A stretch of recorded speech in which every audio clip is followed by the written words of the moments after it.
nombre es Vanessa Salazar y el día de hoy les voy a hablar sobre un tema importante dentro del derecho mercantil y financiero, que es el factoraje financiero. El objetivo de esta exposición es explicar de manera clara qué es el factoraje, cuáles son sus modalidades y en especial vamos a profundizar en la figura del factoraje a clientes con recurso y cobranza directa, que resulta de gran utilidad para las empresas, en particular para las pymes. Pero, ¿por qué es importante este tema? Bueno, porque el factoraje financiero se ha convertido en una alternativa real al crédito tradicional. Muchas pequeñas y medianas empresas en México, también conocidas como pymes, enfrentan dificultades para acceder a financiamiento bancario por los requisitos tan estrictos que suelen pedir como garantías, historial crediticios o altos costos en la banca. El factoraje, en cambio, les da liquidez de inmediata y les permite mantener la operación en su negocio. Bueno, ¿qué es el factoraje financiero? La Asociación Mexicana de Factoraje Financiero y Actividades Afines lo define como un contrato mediante el cual una empresa llamada cedente o proveedor cede a una institución de factoraje llamada factor los recursos de crédito que tiene frente a sus clientes, llamados deudores o compradores, a cambio de recibir liquidez inmediata. Este contrato está regulado por la Ley General de Títulos y Operaciones de Crédito. Y también como ya les había comentado, es una herramienta estratégica para las pymes y convierte cuentas por cobrar en liquidez inmediata. Una de las importancias es, como ya les había comentado, es porque muchas veces las medianas y pequeñas empresas tienen dificultad en acceso al crédito bancario porque pues también hay altas tasas aparte de las altas tasas hay varios requisitos complicados, como les digo, que piden garantías, historial crediticio, etcétera.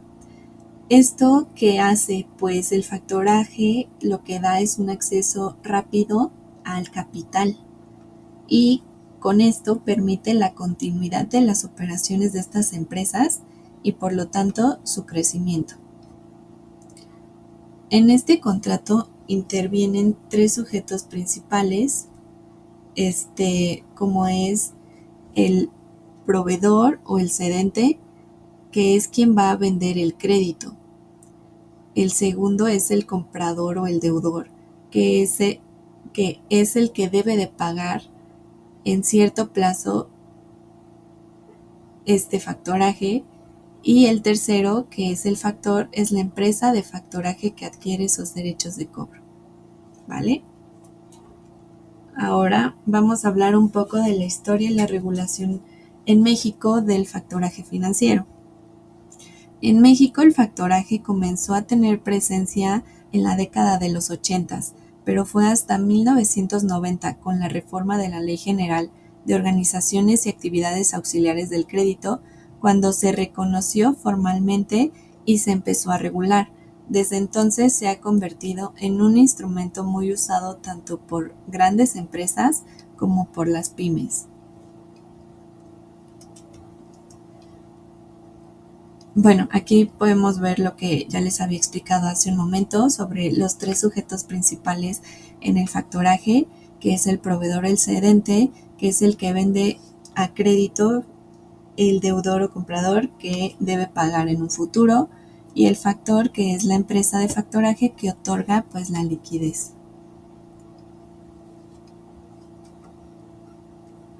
Las clasificaciones y las modalidades del factoraje. Bueno, el factoraje no es único. Existen diferentes modalidades que se adaptan a las necesidades de cada empresa. Entre los más comunes tenemos el factoraje con recurso y sin recurso. Si es con recurso, el proveedor responde. Si el deudor no paga, ¿ok? Y si es sin recurso, el factor asume el riesgo. también tenemos el factoraje por cobranza directa o delegada. El factoraje en la cobranza directa, el factor va a cobrar al deudor y en la delegada, el proveedor sigue cobrando. La tercera modalidad es el factoraje anticipado o vencido.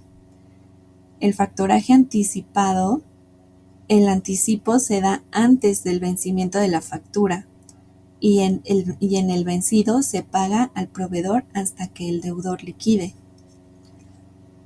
Otra modalidad del factoraje financiero es el nacional o internacional, si bien las operaciones son en México o involucran al comercio exterior.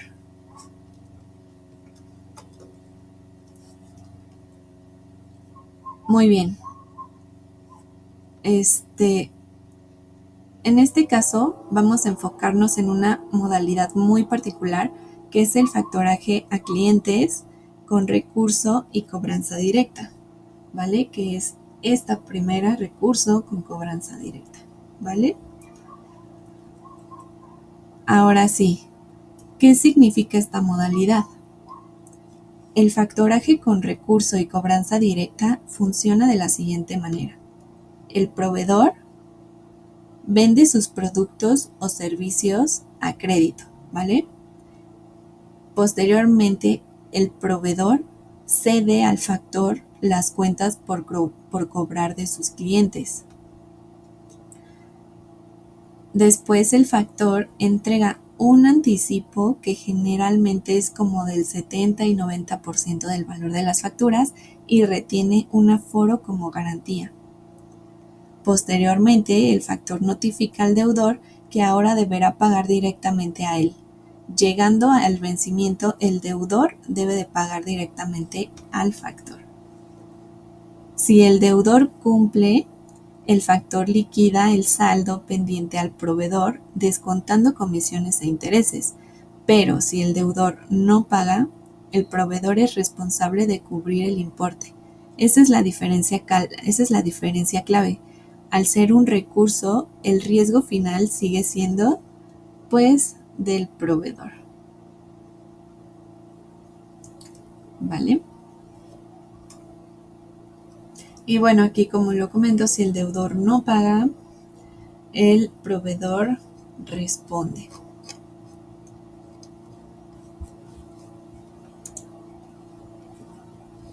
Algunas ventajas que podemos decir de este factoraje financiero es que se tiene liquidez inmediata para el proveedor.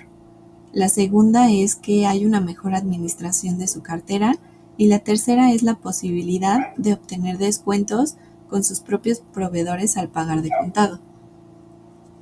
Algunas desventajas, es que el proveedor sigue siendo el responsable si el cliente no paga. Y el segundo es que puede tener un costo financiero alto si se usa de manera frecuente. Ahora bien, vamos a ver un ejemplo práctico. Esto, para que quede más claro, vamos a verlo con este ejemplo.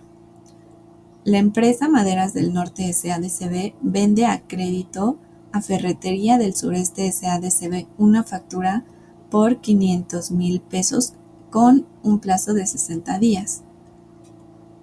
Maderas del Norte decide contratar a Factor MX S.A.D.C.B., una empresa de factoraje.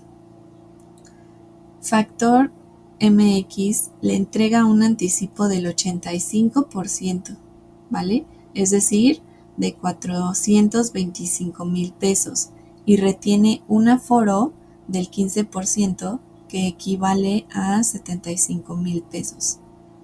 Al vencimiento del facturaje, si Ferretería del Sureste paga al factor, este liquida a Maderas del Norte el saldo restante menos la comisión e intereses. Pero si Ferretería no paga, Maderas del Norte debe cubrir esa deuda directamente a Factor MX.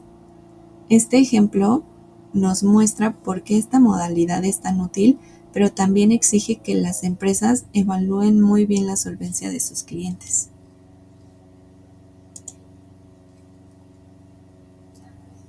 En conclusión, podemos decir que el factoraje financiero efectivamente es una herramienta flexible y muy útil para las empresas.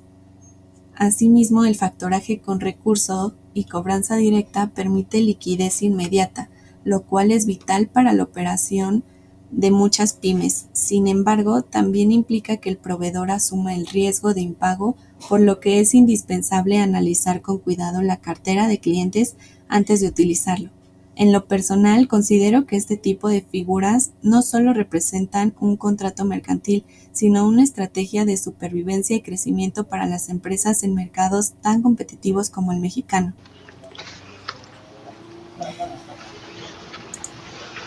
Muchas gracias por acompañarme en esta exposición. Espero que les haya sido de utilidad y que puedan comprender un poco más el factoraje financiero con esta breve explicación. Muchas gracias y hasta luego.